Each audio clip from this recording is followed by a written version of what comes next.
Halo bos, selamat petang, saya Mr. Pang. Hari ini kita kedai ada tapak yang customer trade in. Ini kereta. Okey, tahun 2005. Berdua kancil 660 punya. Ini manual punya, Bawa memang boleh bawa. Okey, harga jual 2,800. Cash body. Boleh nampak cat sudah tak cantik, leka sudah tak cantik. Engine dalam macam ni. Okey, semua ori lagi lah. Engine yang kecil saja, dia ada 3 silinder lah. Serupa macam Viva. Okey, dalam grey color, original warna. Harga jual 2,800. 2,800. Kereta ni aircon tak sejuk.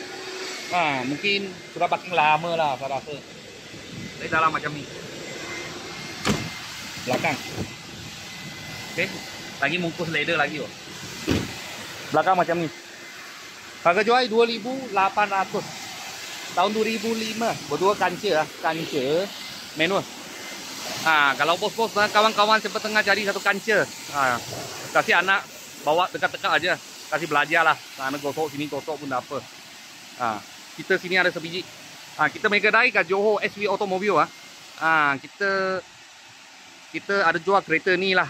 Kalau bos-bos dan kawan-kawan minat, boleh datang kita kedai sini. Sini ada salesman punya lah. Cari siapa pun tak apa. Kalau ada apa murah-murah kereta, saya akan video lagi. Thank you bos, thank you.